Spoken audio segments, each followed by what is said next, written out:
What is going on, everybody? Welcome into the Week 9 Power Rankings show.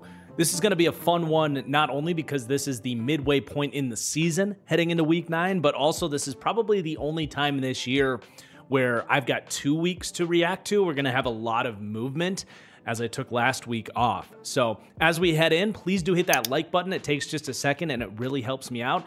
Make sure you're subscribed as well. And if you enjoy my analysis, I want to remind you this show is more of the snapshot version of my weekly reactions. I do have a full game-by-game breakdown episode on my podcast, The Fully Inflated Football Show, if you want a further look into what we saw this last weekend. But let's go ahead and get started in the bottom tier, the currently unserious tier, the Carolina Panthers at number 32. Bryce Young may be a little bit better, but still looks like a backup, and this is one of the worst defenses you'll ever see. Number 31, the New Orleans Saints. They haven't won since week 2. I don't know if Derek Carr is going to play this week. I don't know if I care. At number 30, the Tennessee Titans. After giving up 52 points to the Detroit Lions in 3 quarters of football, Mason Rudolph, the red-nosed reindeer, can't get this team through Christmas and to the end of the season fast enough. At number 29, the Las Vegas Raiders. Hey, maybe they're going to do this again and beat the Chiefs for the second year in a row. Nope, they're still the Raiders. At number 28, the New York Giants. This team is just treading water to get to next season and see what Brian Daboll can do with a team not quarterbacked by Daniel Jones. In all seriousness, I know we're ripping through these bottom teams, but there are some young players playing well on this team. I do hope they at least give him one more year and a new quarterback. At number 27, the New England Patriots. Definitely, the very top of this tier. They're threatening the next tier. I know Patriots fans, you just won a game. Drake May's playing pretty well. I can't quite get there with the Patriots to take them out of the bottom tier when I look at the roster talent that they have here, and I still don't really trust the coaching staff in place here, but they're getting there. Things have been a little bit better for New England for sure the last couple of weeks. But I am excited to get to this next tier. This is going to be my what the hell happened tier. I put this tier together and I realized all of these teams kind of have potential and had expectations of some sort heading into the year, but have all just massively disappointed to this point in the season. So I'm excited to talk about this grouping. But at number 26, it's got to be the New York Jets, who at this point are threatening the bottom tier. But Jesus Christ. I mean, I know I put myself out there and was way too high in the Jets coming into the year, and that's a terrible ranking, and I've got to own that. But I didn't think their floor was this bad. And I know the offense is having their struggles, and everyone's going to point the blame at Aaron Rodgers, and obviously he deserves plenty of that. We've talked about that in depth. But when I talk about this team and why I couldn't have imagined the floor being this bad is the defense was not supposed to be nearly this bad. And they've been pretty squishy all year, but like this week, perfect example, like the offense finally delivers at the end of the game. It feels like three weeks, it doesn't feel like, they literally 3 weeks in a row could not finish game-winning drives at the end in close games. This week, the offense actually does that in New England, and the defense gives up a 12-play, 80-yard touchdown drive to Jacoby Brissett. And this team's inability to just, play complementary football, stack one thing upon another and not take a step backwards every time something goes right is incredible. I said it 2 weeks ago, but it remains the same. This team has to prove that they don't feel like they are a team trying to constantly run up the down escalator. And at this point, you just cannot count on any of that to happen. Even if you look at this roster and say, yeah, they should be a playoff team at least. And I'm excited to see how they mess it up against the Texans here in a couple days on Thursday Night Football. But then we got the Jacksonville Jaguars at number 25. They're playing a little bit better. Trevor Lawrence has settled back in. I think we can cool it a little bit on the Trevor Lawrence sucks ass narratives. Not that he's playing great, but much better. But this is another team that is quietly very similar to the Jets, where they just repeatedly shoot themselves in the foot. They actually were in a very good position to come back and make it very close against the Packers. They're driving in the fourth quarter down a touchdown, though, and they motion a guy in the backfield. The ball gets snapped, it hits the guy, and they fumble, and that was the main difference in this game. That's the bill on the Jacksonville Jaguars, is they just can't do the simple things, and it's just so infuriating. But then we got the Cleveland Browns at 24, going +7 here, going from the worst starting quarterback in the league to still a bad starting quarterback in the league, but not one that's like 2 tiers worse of a quarterback than anybody else in the league. And Jameis was far from perfect in this game. In fact, very much got away with what should have been a game-ending interception that went right through Kyle Hamilton's hands.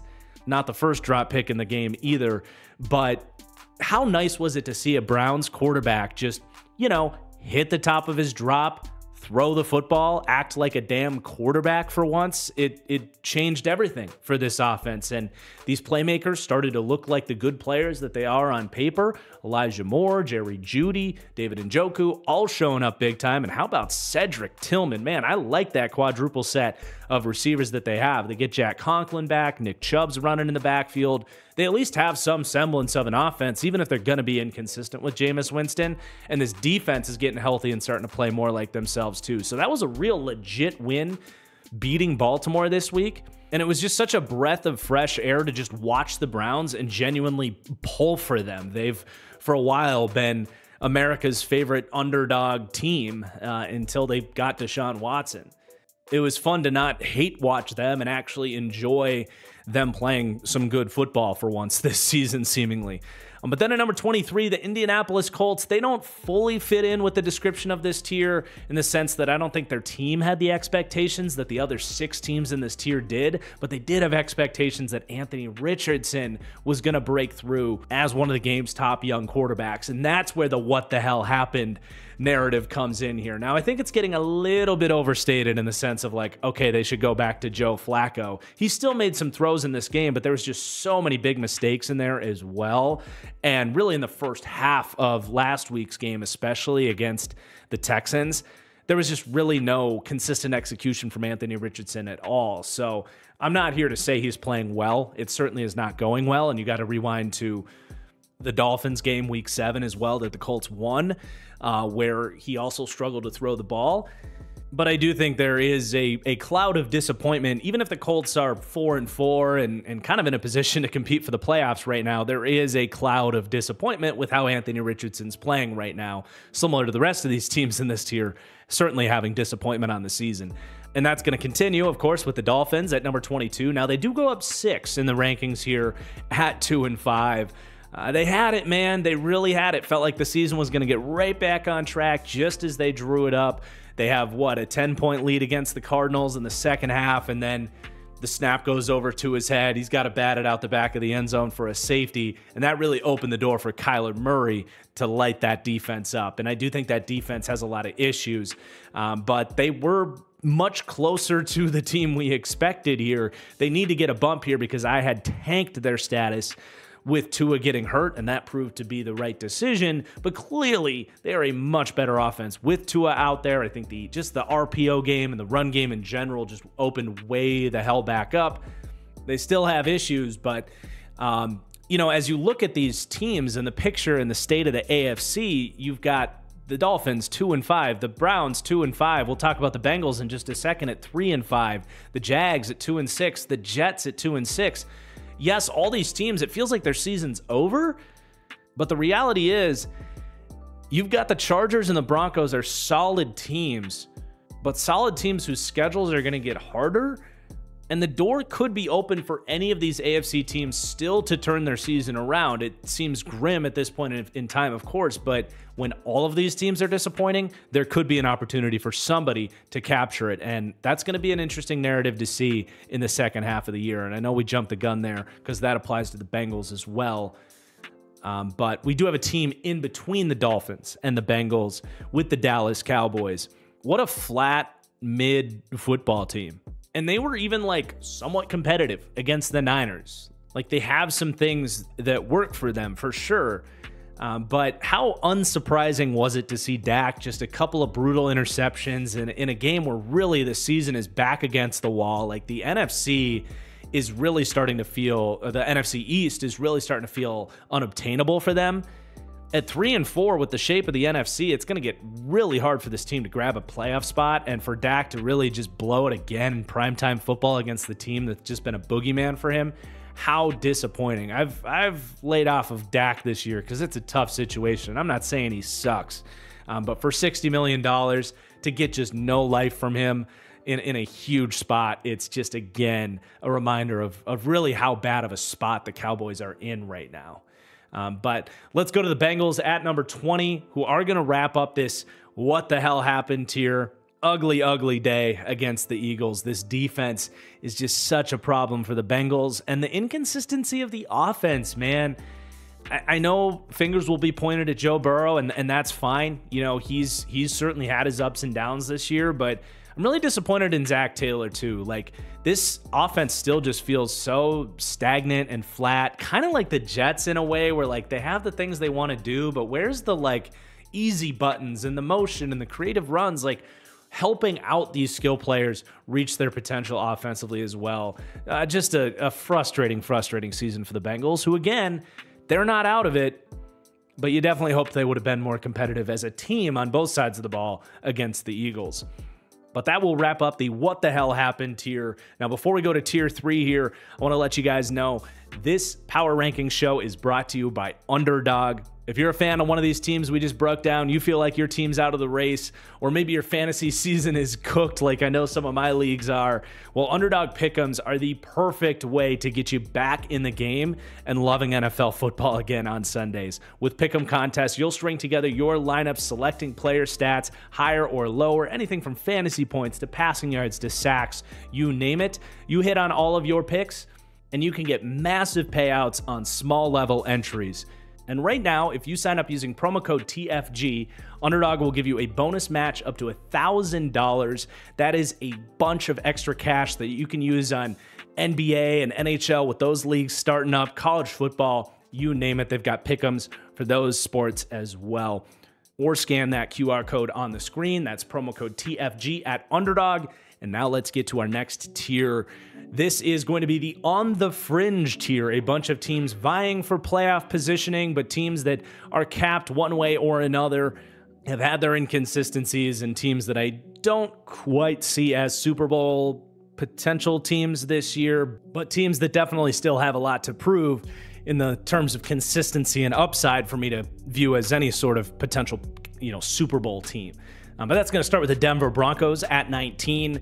They go to 5-3, and hey, they're very similar to their AFC West counterpart in the Chargers, except for, we don't view Bo Nix as Justin Herbert, obviously, but just very sound football team. I think Sean Payton deserves a ton of credit just for, beating the teams that they're able to beat. I'm not going to freak out because they beat my bottom 2 ranked teams here, the Panthers and the Saints, right? But they did destroy those teams. Bo Nix has played all right to good even in some moments, and the defense continues to do their thing. Now, as we talk about some of the teams in the bottom tier potentially getting an opening, do I believe that the Broncos are going to keep going and win 10, 11 games this year? I'd be a little bit surprised, but obviously, if they stay solid, they can hold off any of these lower ranked teams that do happen to go on a run in the second half of the year. But then at number 18, the Tampa Bay Bucks. This team has had a really rough couple of weeks. Tied with the Jets for our biggest faller in the last couple of weeks. Not just going 0-2, but the injuries just colossal for this team. Both Chris Godwin done for the year and Mike Evans dealing with a seemingly serious hamstring issue. But that's actually not even the biggest reason the Bucks are falling by 9 here. The offense is actually, last week at least, against the Falcons, still moved the ball. Now, Baker continues to put the ball in harm's way, which makes me trust the down-to-down, drive-to-drive consistency of this offense a little bit, feeling like they might put their defense in a bad spot at any given time.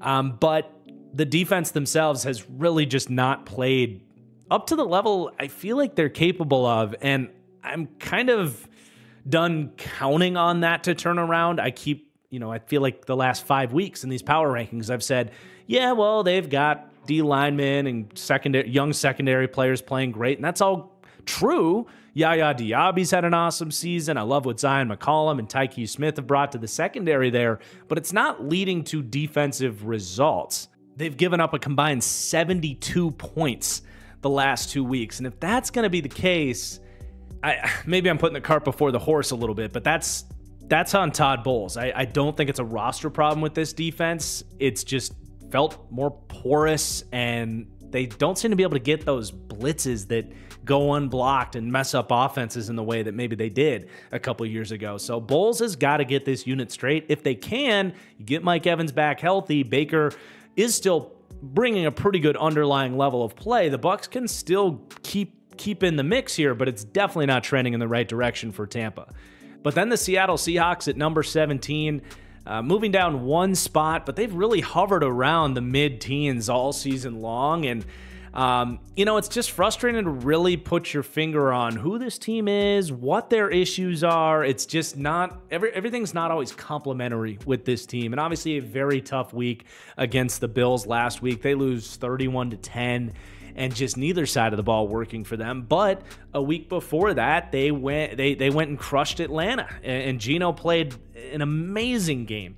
And those edge rushers were really turning it on. So it's like, I still kind of like Seattle, but in terms of like, can they consistently put together a few weeks of action to really believe that this team could go on any sort of run?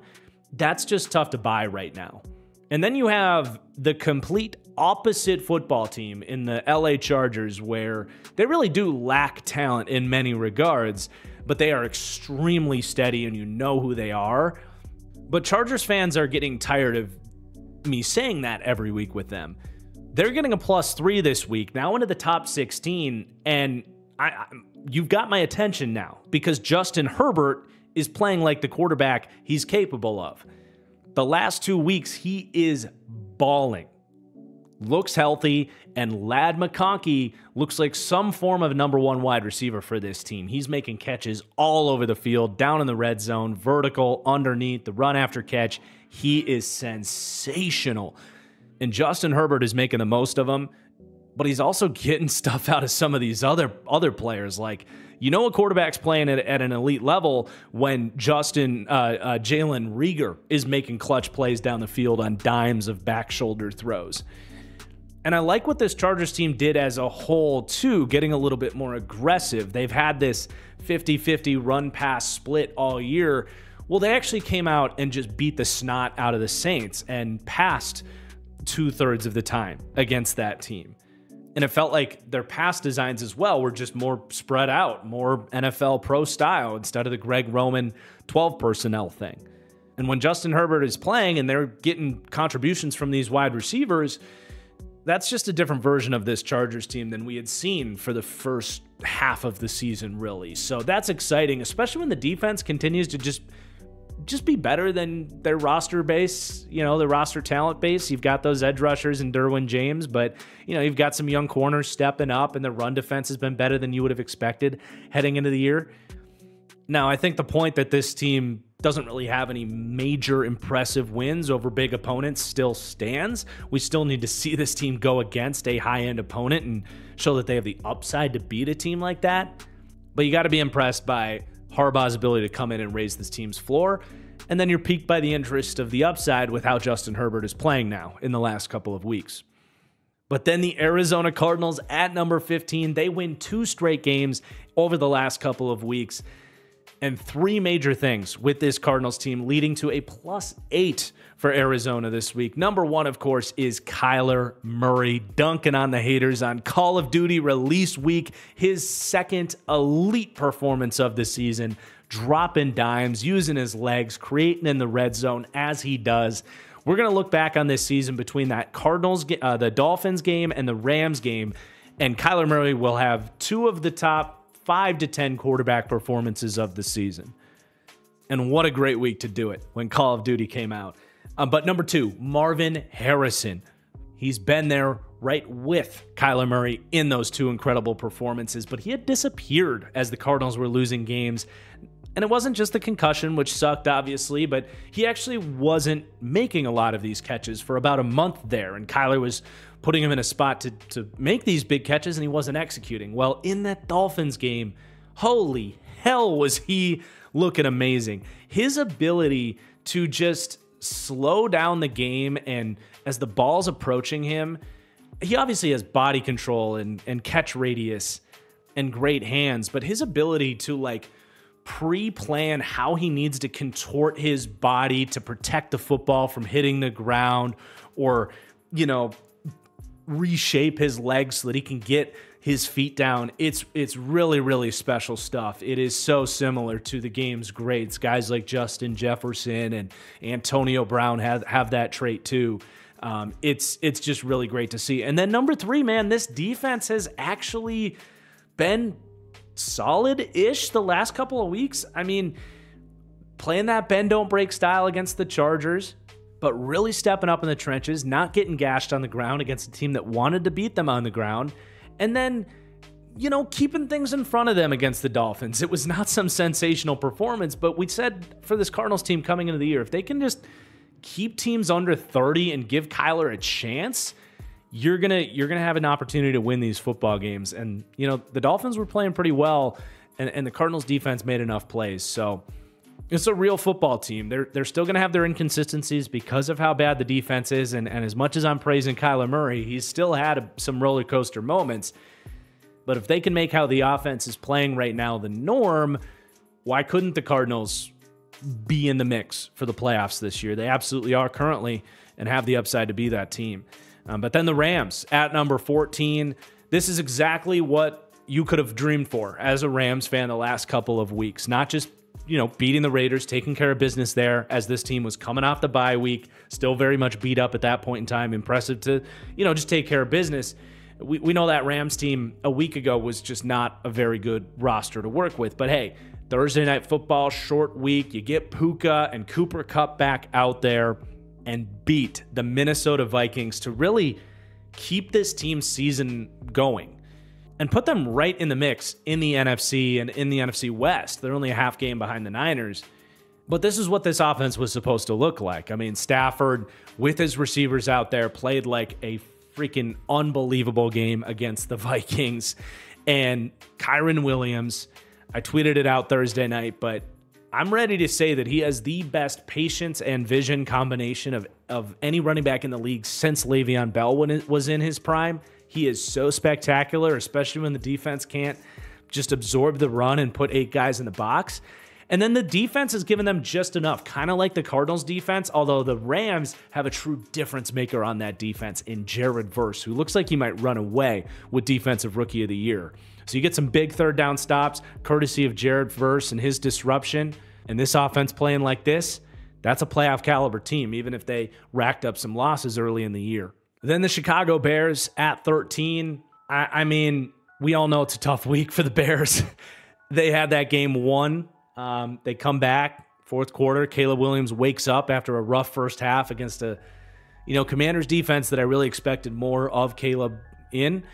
Obviously, though, the combination of the offensive lineman fullback dive that is a fumble at the 1-yard line and how they handled that Hail Mary, it's not something that I think is a reflection of what this team is going to be moving forward. That's why it's just a -1. But it is a frustrating loss for a team that they have had some question marks about their overall coaching. But the defense played great, and they have been great all year long. So that's still a staple for this team. But definitely a little frustrating that, you know, it felt like that game should have been handled just better early in the game and later in the game. And we're kind of back to feeling like Shane Waldron might be a bit of a problem for this team. They can bounce back, though. And then the Atlanta Falcons at number 12, rounding out this tier, playing some really good football, man. And Kirk Cousins is just throwing darts, man. He is throwing some of these balls with anticipation and ball placement into the deep to intermediate part of the field that just make your jaw drop. Like that corner route to Darnell Mooney that he threw. I don't even remember the situation, but it was a freaking beautiful ball. Hey, if they could play the Bucs every week, Kirk Cousins would be the runaway MVP. But unfortunately, the week before against Seattle, things weren't as pretty, right? And you don't feel great about this defense. So they're close to me bumping them up a tier. They really are. Just need to see a little bit more before we get there, personally.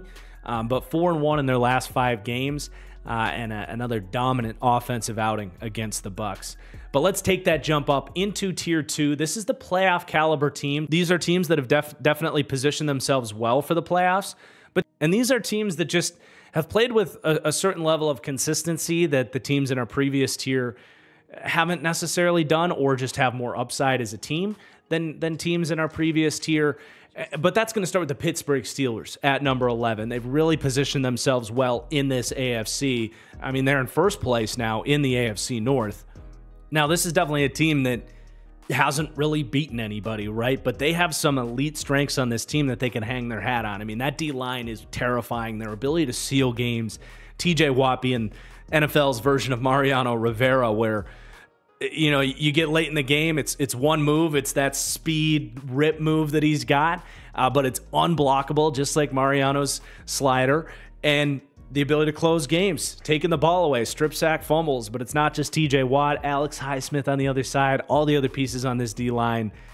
Just such a weapon for this team to have. And then offensively, things have just been so much better with Russell Wilson. That's the ultimate reason why they're taking this jump from tier 3 to tier 2. With all due respect for how solid Justin Fields was, you can just tell how things have opened up with Russell Wilson. The accuracy and anticipation on these deep balls is just not something Fields brought to the table. You might not get the exciting 20-yard scramble once or twice a game, but those plays are coming through the air probably twice more often, and you're seeing teams having to respect the entire field much more, and I think has opened things up underneath for guys like Najee and Freiermuth. So that's a game changer for the offense, and they're just a really good football team.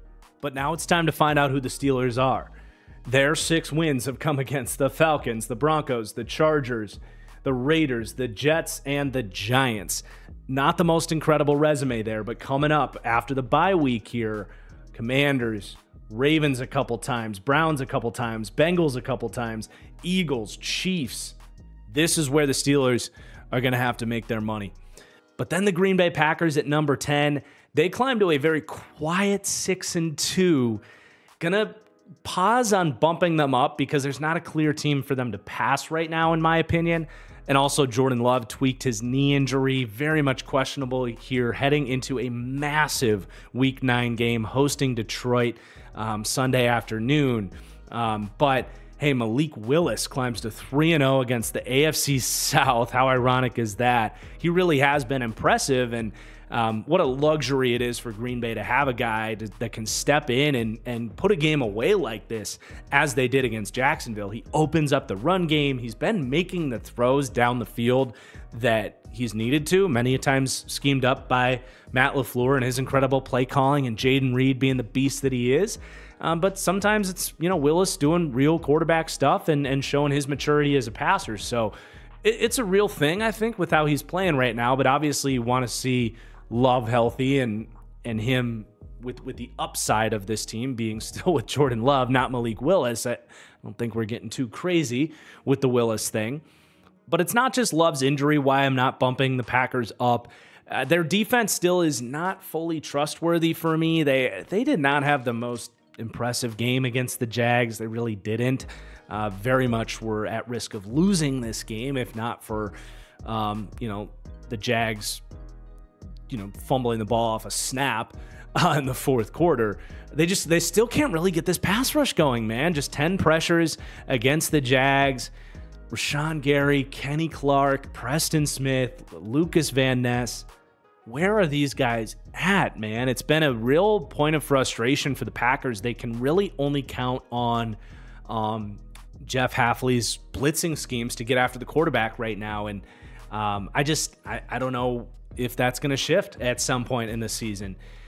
But needless to say, still in the top 10 here. A couple of really good weeks. It did include beating the Texans last week at home. Definitely the Packers' most impressive win on the season, so that's great to see as well. Again, if Love didn't get re-injured against the Jags, maybe they would be up a spot or two higher, but it's a little bit wait and see on that front. But then the Commanders at number 9. Commanders fans aren't going to like the -1 here this week, and they're not going to like the reasoning for it. It's because I just think the Eagles are a better overall football team than them at this point in time, ever so slightly. But also, they should have lost that game against the Bears. They really should. I know the common narrative has been the Bears didn't deserve to win that game, but I mean, You could make the same argument for the Commanders, where it took the Bears fumbling a handoff to a fullback and allowing a Hail Mary to lose. But overall, like, I still feel very good about the Commanders. They're awesome. They're in the top 9, which is incredible for them.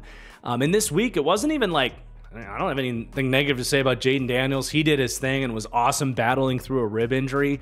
I think there was pockets in this game where you could feel, the offensive line, I feel like finally kind of looked a little bit more like the concerning offensive line we had concerns on coming into the year. I feel like there was moments where you wished Jaden had someone else to go to with the ball, other than Terry McLaurin, not named, Zach Ertz. And the defense actually played really well in this game, but totally fell apart in the fourth quarter. So, those are the knocks, but still feel very good about Washington. I mean, they're 6-2 here and get to keep it going against the Giants this week.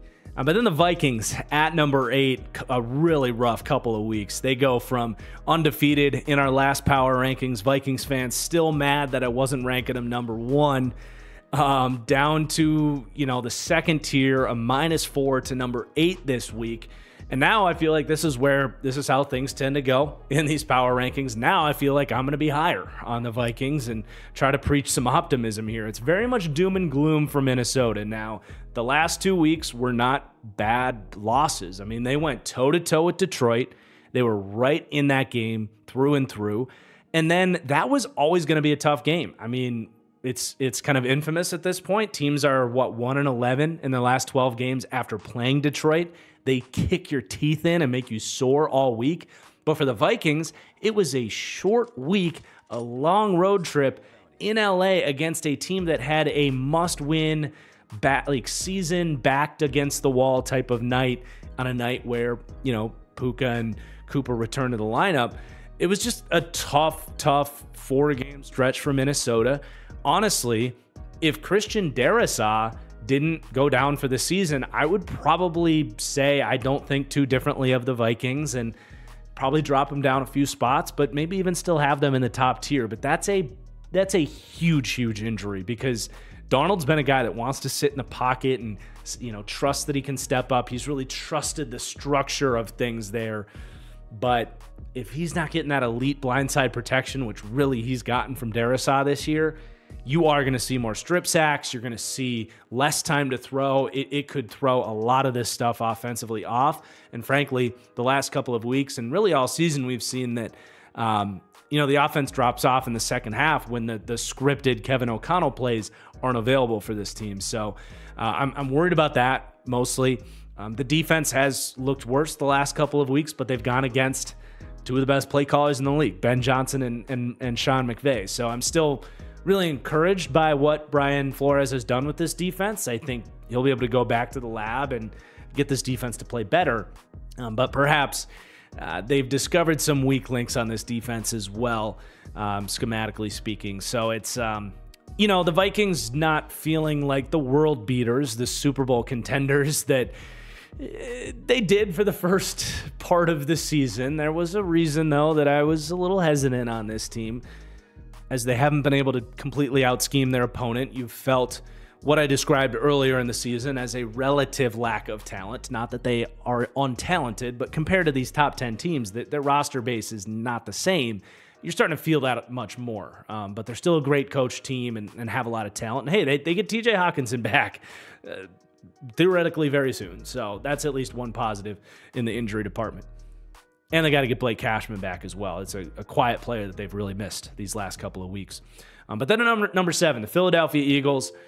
Commanders fans, Eagles fans, you guys can just have at it in the comments, and I'm just going to watch and observe. Excited to see these teams duke it out in the second half.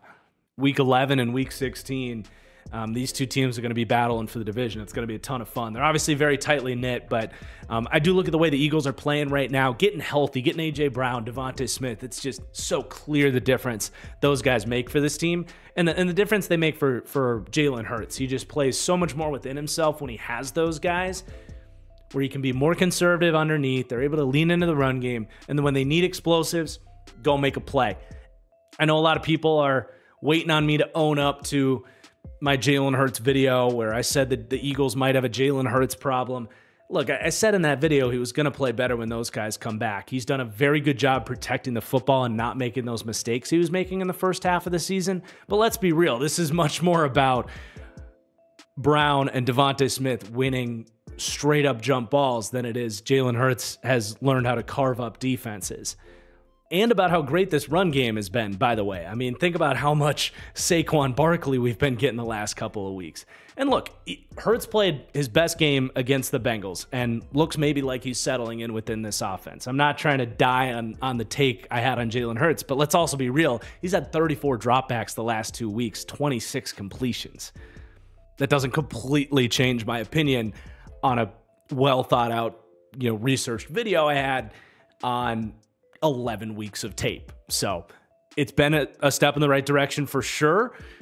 But for me, this has been much more of a reminder of the roster talent this has. And by the way, this defense they've got dudes, but can we talk about these rookie corners, man? Quinyon Mitchell and Cooper DeJean.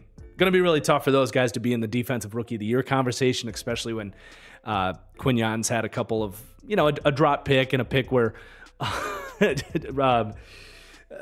Chauncey Gardner-Johnson broke it up on Quinyon Mitchell. But these dudes have been so fantastic. Since they've put DeJean in the slot, that secondary has just settled in, and everything's been better with this defense in year one with Vic Fangio. So been a bunch of really good weeks here for the Eagles.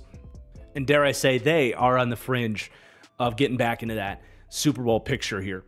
But let's make that jump to our top tier. Not a ton of change with these teams, just kind of shifting and sliding of the order here. I've got Houston at number 6 this week. Their defense continues to be pretty porous at times. The amount of big plays and coverage busts they've had, and the run defense hasn't been great the last couple of weeks. That's like kind of a point of concern for me on this team at this point.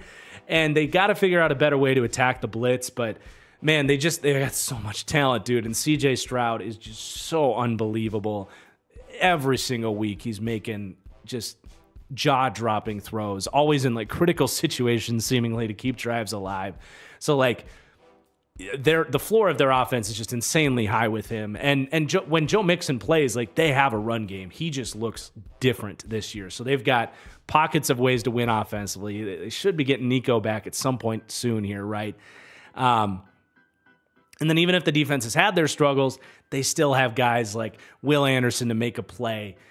This week, it was Daniil Hunter reminding us that he's on this team, gets a big bull rush win, or it was more of a hump move, but gets the pass rush win on Bernard Raymond for a big sack at the end of the game. Like they just have so many ways to finish games off, and that's why they're 6-2. But then at number 5, the San Francisco 49ers taking care of business against Dallas. That's what they do. It was really good to see, honestly, like Ricky Pearsall specifically show some juice. Just, he doesn't have to be Brandon Ayuk, but just fill in and give you some of that, run after catch, the ability to get open in the intermediate. I think things can get better with him as the season goes on to fill in for that Ayuk role. And then, Debo's Debo. Kittle was awesome Sunday night. The run game, get Christian McCaffrey back. They can stomach this Ayuk injury and still be a Super Bowl contender. Then at number 4, the Buffalo Bills. Hey, they're kind of like a sleeping giant right now, man. Just quietly taking care of business. Both sides of the ball clicking right now. A 34-10 victory against the Titans. Yeah, whatever, but a 31-10 victory in Seattle. That was big time. This team's got their identity. Keon Coleman looking really good now. Amari Cooper. They've got some real receivers. Khalil Shakir, the run game. And, man, I will give McDermott credit, man. He's got this defense, I think, at this point playing above the level of, you look at that roster, and I would say McDermott's got them playing above what they should be capable of. So very impressed by the Bills. Could this be the year where, people aren't really picking them to win the Super Bowl as people have been picking them the last couple of years, and they kind of get it done this time around? We'll see. But then the Baltimore Ravens at number 3. I'm going to drop them down 2. I had them number 1 in the last power rankings because that was fresh off the Aiden Hutchinson injury, pushing them above Detroit. I'm not going to panic about this game. They still should have won. Kyle Hamilton had it right in his hands. Lamar, I think, still continues to play great. And they were out their top 2 corners in this game. They very much felt that. It's certainly not all perfect for Baltimore. They've got to clean up some of the stuff on the defense. The D-line against Cleveland kind of let me down a little bit. I feel like they could use one more piece there. I wonder if it's too late to make a call about Jadeveon Clowney. I can't even remember when the trade deadline ends. I think it's after this week. But offensively, their drop back pass protection showed up more as an issue this week. That right side of the line we've spent a lot of time talking about this year. It's a great Cleveland pass rush, but definitely not the best week for that combination of Rosengarten and Daniel Falele. So something to keep an eye on for sure. But I think the Ravens will be just fine. That was a better Browns team this week than we've seen all year long. I do think that defense has woken up, and they were doing some good stuff offensively in Cleveland. But then the Chiefs at number 2 at 7-0. A little bit of a scare there against their kind of divisional rival thorn in their side, even though it was basically a home game in Vegas for the Chiefs. But they pull away in the end. They keep doing their thing on both sides of the ball, as we know they do. But love the DeAndre Hopkins trade. Not that he's like this dynamic overhaul for the offense, but just to give them another guy to go to in a pinch, a guy for back shoulders for Mahomes, a little bit more of a reliable pair of hands, and a guy that's historically great in scramble drill. We haven't seen too much explosiveness there. Obviously, just 2 catches, 29 yards the first week. But that's something to keep an eye on, is not just having Kelsey in scramble drill, but someone a little bit further down the field in DeAndre Hopkins. Just a very nice addition for the Chiefs. And hey, Josh Uche joining the team too to give him a little more pass rush juice. So yeah, Chiefs just keep on rolling, as we know. But I do have Detroit at number 1. Unstoppable offensive juggernaut, period. And this is the second time this year that they are literally just like, they are like a lion in the wilds playing with their food, throwing balls to linemen, halfback tosses, messing around with whatever they want to do, because that's just what they're capable of. It's like an episode of Oprah. You get a touchdown, you get a touchdown, you get a touchdown. Everybody's having fun. It doesn't even matter the shape of the defense some of these weeks. Doesn't matter that Hutchinson's out. We are witnessing a historically dominant and just cohesive offense. Everything makes so much sense with this offensive unit. They've got not a little bit of everything, like a lot of everything. It's just so impressive. And the defense flies around. They play aggressive. They make plays. They know they don't need to hold teams under 20, so it lets them play loose, go for the ball, take risks, jump for interceptions. Sure, why not? What a fun team in Detroit. I do think deserves to get back to being the number 1 team, showing that they're going to be just fine without Aiden Hutchinson. Reduces their margin for error. They got to keep playing offense like this, but they're very much capable of doing that. But that is going to do it for the Week 9 Power Rankings. You guys will have to let me know in the comments down below where you agree, where you disagree. Again, please do hit that like button. Make sure you subscribe. And if you enjoy my analysis, be sure to check out the Fully Inflated Football Podcast, link in the description below. But we are out of here. Thank you for watching, and we'll see you soon. Peace out.